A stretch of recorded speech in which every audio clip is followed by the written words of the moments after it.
Hey everybody, what's going on? This is Dan. I'm your host, and you're listening to the Internship Podcast. Our goal with this podcast is to help really young professionals and college students navigate the next few years of their life. So hopefully we can impact your decisions in a beneficial way so you can grow your career and whatnot. Today, we're going to talk a little bit about utilizing the career centers at your local university or college, how they're helpful, and maybe how they don't help as well. But we do have a host. I have my co-host here, Matt. What's up, man? Hey, what's up, guys? And I also have a special guest who works at a college career center or worked at a college career center, Madeline. Hi, Madeline. Hello. How's everyone? So the reason why I want to do this podcast, guys, specifically around college career centers, is because recently I've seen a lot of resumes come through from recent college grads. They haven't been all that great, and they kept coming from the same school, same university. And so I reached out to that university, and I wanted to help them basically go in and talk to some students about best practices with resumes and LinkedIn pages and whatnot. And they kind of told me to screw off because that's their job. That's what they get paid for, and they have it under control. Yet none of them have ever hired anybody in their lives. So I wanted to do a podcast specifically wrapped around that. And Madeline does bring some great perspective on the benefits of a college career center and how to utilize that to find an internship or a job or help with your resume or whatnot. And then Matt, he does recruiting. I'm sure he sees some bad resumes from college students as well. But yeah, so I wanted to dive in and kind of just talk a little bit about career centers. Yeah, and I think the idea of this is we're going to try to give both perspectives. I think Dan obviously is a little bit anti-career center just because of the experience that he has. Madeline, obviously you are pro-career centers because it's what you're doing to help get you through college. I'm still mad at that career center. I am a little indifferent, so I'll be a little bit more neutral. I think from here, we'll just dive into a couple questions if you're good with that, Madeline. Yeah, definitely. So Dan and I are about the same age, and honestly, I've been removed from a career center for about the past 8 years, and I know a lot has changed. So let's just kind of start from scratch. Give us kind of your elevator pitch of what are the main benefits of a student to use a career center. Yeah, so I would say the best part of going to a career center is, number one, boosting confidence. You can get all your questions out there rather than going into your first interview and having no idea what you're doing or if you're doing it correctly. So just talking to a career counselor that first initial visit is just kind of like, am I doing this right? Am I approaching correctly? Is there something that I should be doing differently? Is kind of helpful in boosting your confidence. That way you don't feel so weird. I think some people feel awkward going into interviews, so that's really helpful for students, I think. Yeah, for sure. Like I do think that interviewing, especially for your first internship or your first real job or whatever, can be a scary experience. One question I have to kind of like push this a little bit is, do they teach you different type of interview techniques? So, and if so, what are those? Yeah, so we do, or when I was there, we did mock interviews. The counselors would ask them students questions based on their major and what job they were applying for, or they could do just general interviews, as well as a mock interview day where we would have real employers come in and have the students dress up in full business attire. And they would sit in the waiting room, they would call them back, and they would have a real interviewer interviewing them with like a check sheet that they would be able to evaluate at the end. So then they would kind of get feedback, which is I think is really cool because you don't usually get feedback when you go to a real interview. Yeah, and Dan, didn't I get an email from you probably about 4 hours ago that said we wanted to do a podcast on Take the Interview? Yeah. So we're going to do a whole episode on just taking every interview that you can get just for the practice, and we'll talk about that in that podcast. So, but there are different types of interviews, and with Nestle, I don't know if the interns have to go through this. And Matt, you actually worked with Nestle Purina in the recruiting department, so you may know for sure, and you've gone through the process. I actually went through the I actually interviewed there Oh. long ago, and I didn't get the job, but that's because of the story that I told. It was just like, I knew I wasn't getting the job after I divulged like all this information I shouldn't have. It was pretty bad. It was a question around like, tell us about an uncomfortable experience you had working or with a coworker or with a supervisor, and it was like, And then You your just uncomfortable trashed this guy, experience didn't you? made- no, it was like I went out on a date with the manager, and she went nuts at a Steak and Shake and started yelling. Like, it was just like, They were And they were like, you're talking about dating. It's with a manager, and you went to a Steak and Shake. Let's get this guy to the and door. then she ended up like going nuts on Steak and Shake because they weren't going fast enough, and it was just like, ever since that, like, working with her was just super awkward. Because she like got up and walked out, and she's like, Yeah, "Come that on!" would be Like, the she's like, experience "Come I with would've me." shared. Madeline, do you find it kind of ironic now that Dan's trying to give interview advice? I sure do. This is before And he bombed his own interview. yeah. Well, I've learned a lot. You know, you got to start at the bottom, and that was pretty bad. So I didn't get the job with Purina. But But Needless back to to say. your the question. internships, yeah, they put through the ringer too. Yeah, and you I can had talk a about phone that. interview. So I applied, and I didn't think I was going to get the internship. It was kind of like last minute. I was like, oh. And everyone at the Career Development Center was like, just do it because you never know. And I was like, okay. So I applied, and then I got an email asking for a phone interview. We did a 45-minute phone interview. I passed that test, or whatever you want to call it. And then I went on campus for a 3-hour, 3-person interview, and it was Yeah, all that's what I had to behavioral-based do. questions. Right. So when I found that out, and they did tell me, which was super nice, the career counselor said to get on Glassdoor and see what everyone else has said about the interviewing process. Yeah. And then also I had my career counselor ask me behavioral-based questions and give me tips on why say this and how to say it and so on and so on. So they did give you the behavioral based like situation. Mm-hmm. Yeah, it and- was like, have you ever had an experience where you worked with people and it turned out poorly? And then you have to talk about it, but then The show way you how you answer came it. above it. Yeah. Yeah. And I do think it's good that they told you to check out Glassdoor and do some research on how the interviews went and what the process looks like. So maybe my mind will turn by the end of this podcast. Hopefully. Yeah, yeah. So Their resumes still Always suck, keep an open regardless. mind, I think. Their resumes are garbage still, no matter what. Well, it could have been just that place, that Yeah. one place. Yeah. So speaking of Glassdoor and different online platforms along with social media, a lot's changed since Dan and I went to school. So how would you say that social media and websites like Glassdoor play a factor into students getting a job? So I wasn't really alive when I didn't have social media to rely on to find jobs. Even when I was a high school student, you just went online and searched for jobs in your area. But I'm sure that it's helped because you can kind of just streamline your resume and put it on all of these places. Employers can now find you easier. Sure, rather than you having to do the dirty work. And just to be clear, Dan and I, when we were in school, there was the internet. So Right, no. I'm just saying, like, They rather still had than Indeed, going Monster. into every, Yeah. place and being like, hi, do you have an application available? Which And- I have had to do, but right. it's just a little different now. But when we were there, we didn't have Glassdoor to look up information, like salary. reviews. like salary, Okay. interview stuff, and then on top of that, with LinkedIn, LinkedIn was still in the infancy stages. Yeah. People weren't I love actually LinkedIn. using it. You don't have it? I love LinkedIn. Oh, you love You LinkedIn. need LinkedIn. Yeah. So why don't we just shift to that? Talk to us about how students now can kind of get ahead of the curve with using social media like LinkedIn. And do they teach you the social media aspect in the Career Center so we can They wrap it do. into the podcast? They sure do.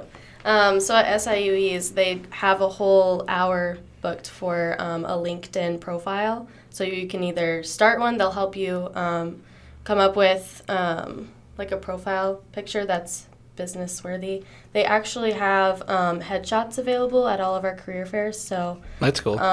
for like an hour of the career fair, you can get a free headshot with our campus photographer, which I think is really awesome. Because then you're already dressed in business attire. It's not like a random Right, event where you have right. to go and take a picture.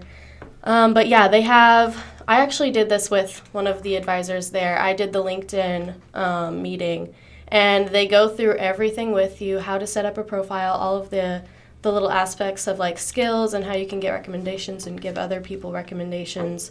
adding your courses, how you use it, how you use the feed, and what you should be commenting on LinkedIn. And hopefully Matt and I will be able to put together a podcast for you guys to take it even further with navigating, like finding the exact person in charge of hiring. And we're going to do that later on. But so that's cool. So they set it up for you, but is that required or is it just a voluntary? It's because not everybody required. in college should have a LinkedIn page. I do agree. It's not required to do LinkedIn, but there are several professors that require students to use at least 3 of our services. So they'll require a resume review, they'll require sometimes a mock interview, and they'll require that they go to one of our events, which could be mock networking or a career fair, or we have a bunch of workshops as well, which could be LinkedIn, but they're not required to do LinkedIn. I do think that would be a solid idea. Okay.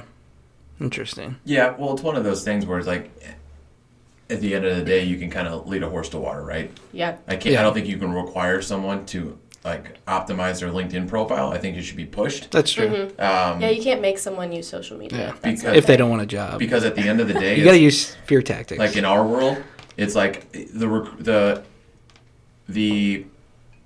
resume is great, right? It's fine, but more importantly to me, it's LinkedIn. Yeah. Right. Like even in like large companies. So at Nestle Purina, as a recruiter, I don't have to know every single thing about the role. I have to know what the basic qualifications are. So that could be like a minimum years of experience. It could be software, whatever it is.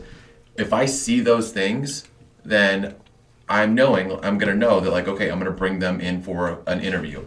I don't care if as silly as it sounds, I don't care if your resume spills over into 2 pages by 3 lines. Yeah. Like, I'm not going to turn somebody down because of that. And if a company is going to, then it's probably the wrong company to apply to. Right. That is something that I have heard from career development centers is like you have to have 1-page resume. Like it cannot go over, and that's so frustrating to me because I have so much stuff. So I guess thanks for opening the door for me a little bit because I was struggling here. But that's the thing, right? Like with what you do, with your profession that you want to get into is marketing, PR, somewhere along those lines, right? Well, a lot of the stuff that you do, how do you showcase that in 1 page? And maybe you can make a cool design, cool layout or whatever. But I do agree that like for a college student, especially I had a communications degree, like my resume could have easily been 1 page. But I think it all goes into what's your profession. Then let's write your resume based on that. But it should never be like if whoever has ever told you that, and I'm sure you probably know this is Madeline, don't ever listen to someone when they say it has to be 1 page. It does not have to be 1 page. Now, I would definitely not write paragraphs in a resume. No, bullet points all day. Get bullet points, and it's like, especially if you're like a creative, obviously you've got a little bit more wiggle room on how long it is. But if you've got enough experience on there and you want to highlight everything, like there is definitely an overdoing it, but don't feel like you have to be just 1 page. Right, and what they touched on and really emphasized was that your resume should just get you in the door, and those are your talking points. So you just want your resume to cover everything that you want them to briefly know about. That way they want to ask you questions, rather than giving them all the information. That I agree with, to an extent. Okay. And we'll talk about this in our other podcast a little bit more. But when writing a resume, a lot of people will make it sound like a job description. I forecasted and budgeted as an accounting intern. Okay, you forecasted and budgeted. The job description said forecasting and budgeting, but what did you actually do?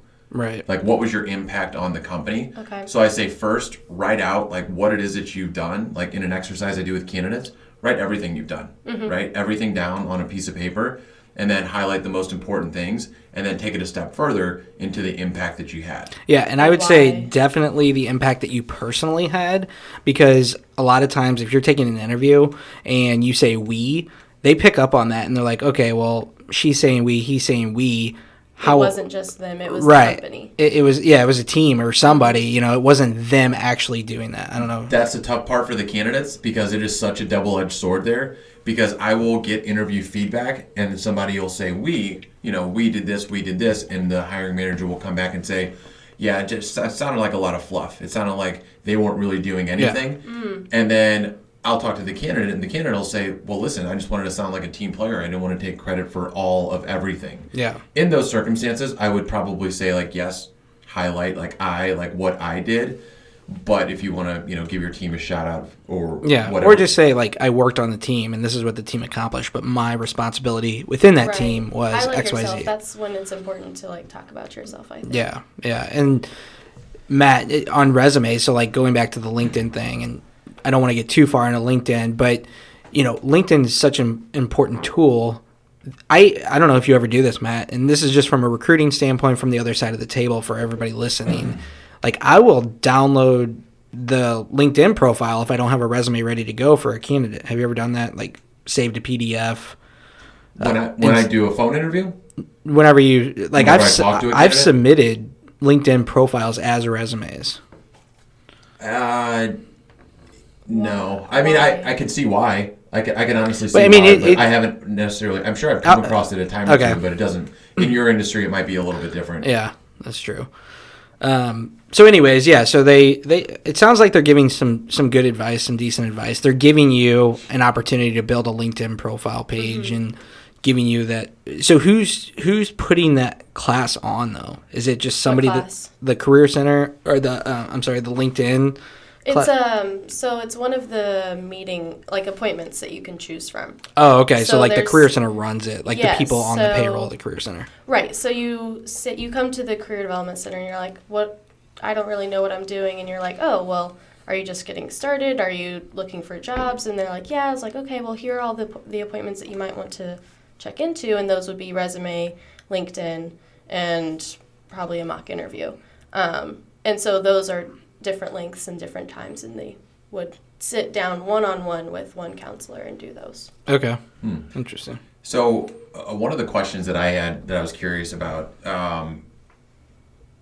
as I said, it's been about 8 years since I've been to a career center, and all I can remember is they put me through a little career fair and had me do about kind of like a speed dating type interview, where it's like you go from one company to one booth and interview. That's fine. Which was great interview experience, but I came out of it and I'm pretty sure none of them wanted me back.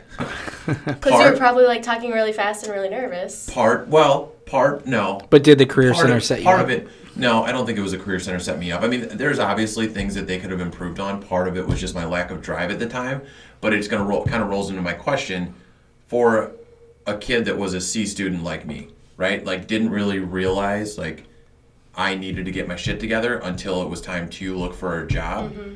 Where do you feel like the value is for C students, or what would your advice be to them going into career centers? I don't really think it matters. I think it matters in what you are motivated in, and as long as you have that drive to want to succeed after college, then that either way is going to benefit you. So I don't think that anything is really going to help you out unless you believe it will. So if you're a C student and you don't believe in studying, you don't believe that you're going to get a good job after college, and you go to a career center expecting them to just change you and fix you, then I don't think that that's the right mindset to have. So that's really the only advice I can give to them. So just real quick, what are your thoughts on GPA on your resume? I can tell you what I feel, and I don't think you should put it. I think it's for certain. I mean, if it's really good. If it's good, 100%. Like if you like rock the shit out of your GPA, absolutely you should put that. Me having like a 2.8, 2.9, probably not. Like nothing to brag about. Like I was very average. Come hire me. Like a lot of places ask for that though. Yeah. They will. Yeah, and some places do require a minimum GPA, especially at entry level. Right. But you should. That, if you have a 3.0, feel free to put it. But anything below a 3.0, don't just throw it out there, because some companies don't require it. But if they see below a 3.0 right off the bat, they might say this guy didn't try very hard. Yeah, and then to this point, I think it's important right out of college, if you don't have an internship and all you have is a 4.0, because that's what you did, right? But I think that, and this is my opinion, and what I like to see on a resume, I hate when people put their education first. Like, if you have real experience, put the experience first, and then put the education and GPA and all that bullshit underneath. I feel like that's just kind of like the introduction, like your profile is your education. Yeah. Because I think it'd be weird to have education at the very bottom. Because I have a lot of experience, so I wouldn't want, like, Madeline Zuber, experience. Oh, by the way, I went to college. Yeah, but it goes back to the podcast that we had recorded, which I know that you weren't a part of, but experience to me is a lot more important than just the education. So when I look at, okay, can this person do a blog or run a podcast for me? Mm-hmm. And by the way, everybody, Madeline is the podcast manager for us. I didn't even look at your college. The only thing I noticed is that you had worked at a career center, and I thought that was important for this podcast, and that you wanted to be a PR, and you've done a podcast before. Like, that's all the shit that I cared about. Right. I didn't care about necessarily the education. So when you lead in with the education, I don't know. I don't know why that bothers me. I think you're bringing up a good point, though. Like, that makes sense. But you didn't care about that. It's super subjective, right? So these kids are going to put whatever they're told to put. And just to kind of play the other side of the coin, if I'm looking for somebody that has, like, okay, we require a college degree, and then they have a 2-page resume and the education's on the bottom, I'm not going to say I'm going to look over it, but the first thing I'm looking for is education. I think the rule that I used to live by when I started recruiting is if you graduated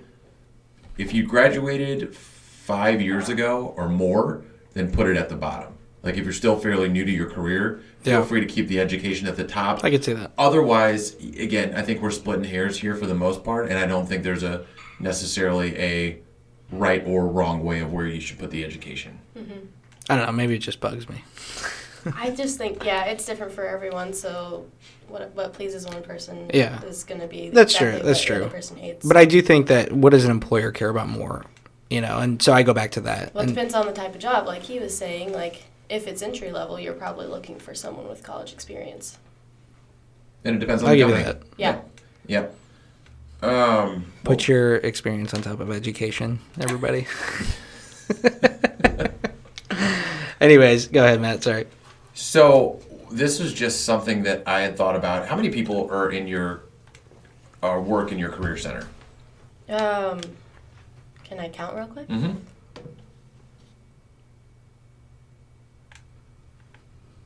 12 or 13? Yeah. And then how many are full-time versus students? Only one student. I was the only student. Everyone else was full-time. Oh, really? Nice. Yeah, that's a pretty big department. Is it? It seems like. Yeah, so let's see. There's 4 counselors, and then the rest are staff or administrative. Got it. Okay. So this is just a thought, and I might be super biased, but I just kind of wrote it down in my notes. I think universities should target a recruiter to bring in for this. Because, again, I agree. I'm in the middle. Clearly. Well, but I'm in the middle here. Bring in for what? To bring in on their staff. So. Oh, yes. Like somebody that's actually done it. So I'm in the middle here. I see a lot. I do see value in career centers. Like you talked about it, like the LinkedIn optimization, getting a headshot, interview practice alone. Mm-hmm. Not to mention you're talking to people that have no idea what the shit that they want to do in their lives or how the real world works. So just getting that surface level information is incredibly valuable. But when you look at somebody that's, not just like any type of recruiter, anyone that's done it, that has literally looks at resumes all day, like gives coaching and feedback to candidates on how to interview, how to look for people on LinkedIn, stuff like that. Like as a recruiter, you have to be able to source people. So you have to be able to utilize LinkedIn to find other people. If you could flip that into finding a hiring manager like you were talking about earlier, or just finding a decision maker and getting an introduction, or what we're going to talk about probably on the next podcast is finding somebody that's doing what you're doing and then sending a cold message to them. If you could. I think that completely makes sense to have a recruiter as someone that works at the career centers, because they know on the back end what actually goes down and what you actually look for in a resume, rather than the career counselors that never have been in that position. Right. So I totally agree. Yeah, they're the middle person. They get to hear from the candidates, but they also get to hear from the hiring team what it is that they're looking for, what people are doing wrong, what people are doing right, and how they should really be interviewing. Yeah, no, I mean, of course I agree that a recruiter should help with that. So, speaking of, I kind of want to segue into this because I think it's important, and it's also another like bone I have to pick with career centers is just like the internship opportunities that career centers plug you in with, right? So like if you're to graduate, if you're required to have a internship before you graduate or a senior overview or whatever, but you choose internship, like for me, my experience was, well, we have a list of companies that you have to intern for. And I had found it was a friend's company, and he needed help with like I don't know, social media or whatever. So I wanted to intern with him, and they said, no, that's not an approved internship through our program. So sorry, you're going to have to pick something else. So I ended up doing the senior overview project because I wasn't going to get credit for that. So I feel like the career center in charge of that? Who's in charge of saying, hey, this internship works for credit, this internship doesn't work for credit? Yeah, just so I have an idea. That's based with my college at SIUE, it's based on the college program. So I'm in the ACS department, Applied Communication Studies department. That's completely based on their internship director. Yeah. So each chair, so each department at your school. So however, the Career Center does do internships for to put on your transcript. So they're not for college credit. You still have to talk to your person in your school for that. But they'll like, if you want to do an internship and then just do the internship for one semester, you can get that on your transcript. That way it says that you were working towards your career rather than you just like randomly took a break. Mm-hmm. There are qualifications for that, but they do provide a Cougar job line. So they've got internships available to all students, it's a really cool program. But yeah, to get an internship for college credit, that's completely up to your teacher. Right. So I don't like that, right? Because if I find somebody that's willing to let me do something that I really want to do, and it's not with a company that is approved or the teacher won't let me, I still feel like if you're getting the experience, why wouldn't they let you? It depends. I don't think that they don't let you. I think that it's just like you don't talk to the Career Center. You talk to the you chair. Talk to your department and your advisor. And I get what you're saying, but I think you're probably looking at it from our perspective, like communications majors, right? Right. So what if an accounting major wanted to go and do, found this marketing internship? Yeah, so or they what if it's make fake? sure that they have to make sure, no, they get a signature from the employer, a few other things. They've got to sign off on amount of hours they've worked. There's like Internship Mills, so that they'll say that, or I guess there's they're not degree mills, so they'll say you have a college degree even though you don't. Like if you call for an employment verification, or a education verification, and then there's also like companies that will, and these are all like scams obviously, but they'll do it where if I say I have 5 years of experience at Joe Schmo's painting company as the marketing manager, they'll put that on their resume even though they don't have the experience, and somebody will call in and some guy will answer the phone and be like, oh yeah, that guy worked here, this is That's really weird. I've never heard of that. I've never heard of that. Really? Look it up. Degree mill. Google it. I believe it, but also as a recruiter nowadays, because recruiters are typically the people that are checking interview or references, I look every single person up on LinkedIn, and it's not because I think somebody's being dishonest. It's just because I'm trying. I've seen so many resumes that don't match up with their LinkedIn page. Like there's huge discrepancies. Why wouldn't it? I literally talk. Well, because these people suck. Good. Well, if you can put everything on your LinkedIn, why wouldn't you match it with a resume? Yeah. If you're going to lie on one, why not lie to the other? But the people that are going to lie about it probably aren't the people that are the smartest. That's true. I obviously you got caught. I talked to a guy today for a sales role and had the experience on paper, but he had like a 1.5 year gap with no work on LinkedIn. He had like a 2-year gap before his like 1 year of experience, and then a couple of like 6 to 8 month jobs. And I was honest with him. I'm like, listen, you've got the basic qualifications. You sound like an effective communicator. But I was like, dude, when I bring this information that's on your LinkedIn to the hiring team, they're going to be like, well, what the hell was he doing during these times? Like, why wasn't he working? So I have to ask so we can, if there's a good story, like, let's be transparent about it. And he was like, is that what that says? He's like, oh, don't worry. If you get me in the interview, he's like, I'll tighten those up a little bit and make sure the gaps aren't so big. We'll take care of it. Yeah, that's funny. Needless to say, I give him the old, you know what? That's a great idea. Get that back over to me. And then once I talk to the team, we can follow up at a later date. So now you know that if anybody says, "Oh yeah, okay, I'll get back with you here soon," you know that you're no longer in the running. That's a based lie. on Matt's conversation. Just if you talk to me. Yeah, I heard one of Matt's conversations the other day where you were trying to wrap it up. Yeah.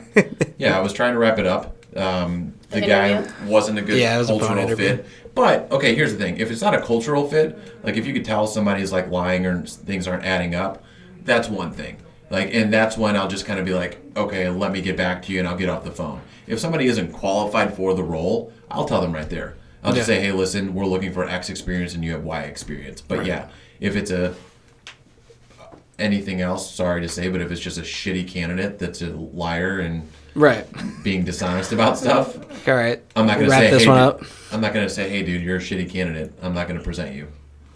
Yeah, I agree. I do the same thing. So before we get too far off track, one of the other topics I want to, well, actually, I saw your notes, so everybody listening, we get notes from each other before the podcast starts. And one thing that actually I was impressed with was the free professional attire. And I doubt every career center does something like this.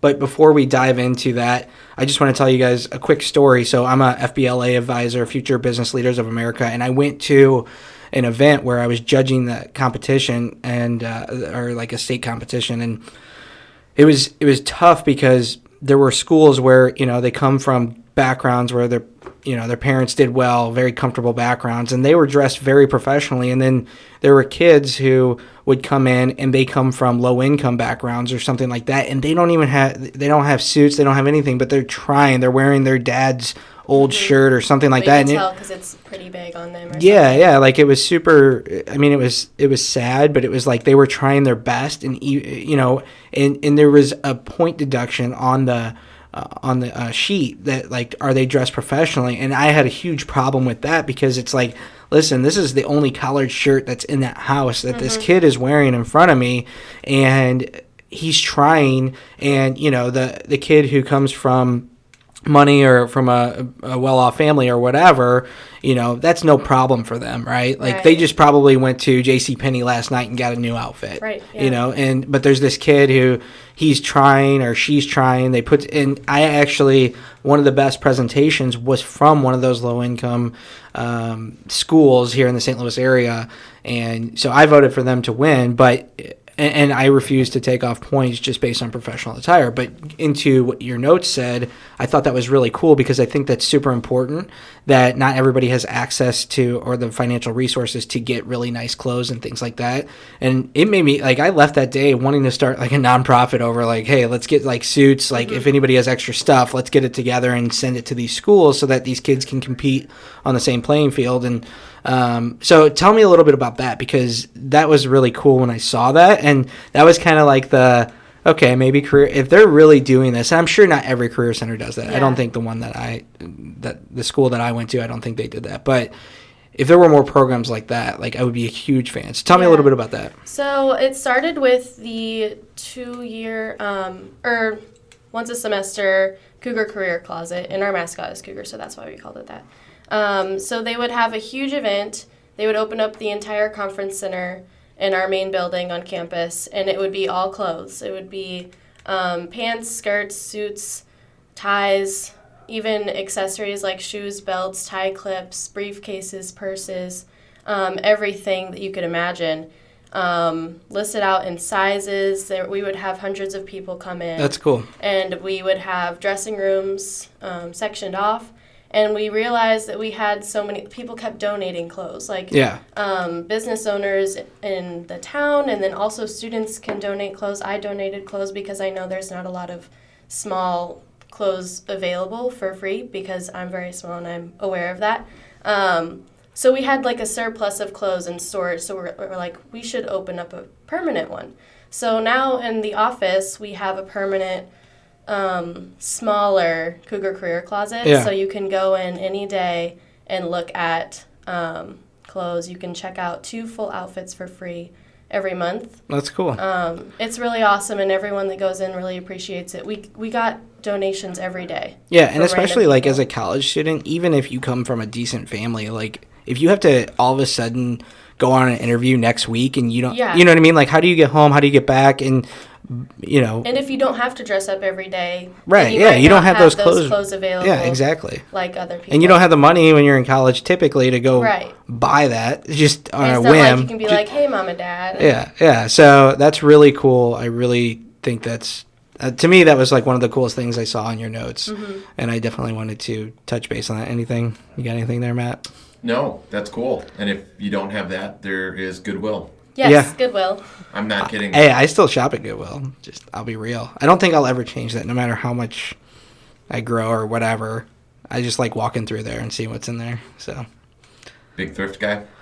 So my wife and I, like, we did a date at Goodwill one time where we like I've heard of this. we You tried- pick out we- outfits. no. Oh. Well, I'm like, got to make money off everything, right? Because that's just my mindset. But we went in and she picked one thing, I picked another thing, and it was kind of like a little competition. Like, what can I flip this for and make on eBay? So, like, I picked out this gumball machine, and I forget what she picked because I won. So That's all you cared about.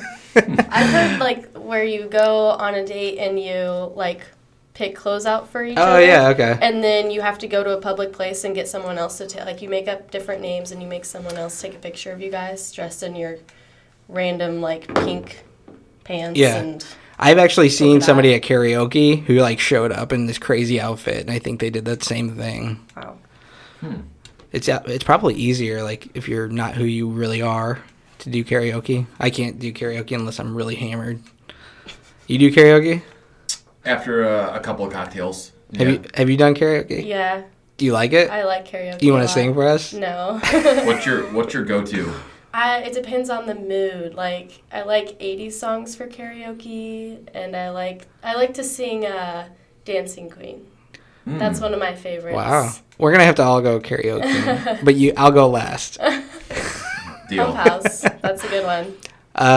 So I'll probably lose some respect, but I Want It That Way Oh, is that's kind a of my good go-to. one. I think you just gained respect. Yeah. I don't know. Well, nowadays, yeah, they're Everyone picking will us be too. like singing with you. Yeah. You won't even be able to hear yourself. Yeah. I'll go with Whoop, There It Is. I That's, think that's the word. There's some like rap words in there, isn't there? Like, that's a lot of rap words. you know them all? Rap Yeah. words. Yeah. There's a lot of rap words. There's a lot of rap lyrics. Oh It's man. just rap. Yeah. Majority of the song is rap. That's how you say that. There we go. All right, it's a rap song. So speaking of a rap, why don't we wrap this one up? You like that? Nice. Those- Oh, look at that. Damn, getting better. Now, we did want to talk about one other thing. We didn't get to it, so Matt, we'll talk about Handshake, which is a platform for you guys to find internships whenever we do this social media / LinkedIn podcast coming up. But thank you so much for listening. If you guys got any value, if you know anybody going through the Career Center experience and looking for their first job, first internship, or whatever it is, share this podcast with them, because we don't have any subscribers, and we'd like to have we don't have any yet, but we'd like a few. And if what we're saying makes sense and you like to hear it, let us know. Madeline, do we have an email address yet? We do, yeah. It's contact@theinternshippodcast.com. So contact@theinternshippodcast.com.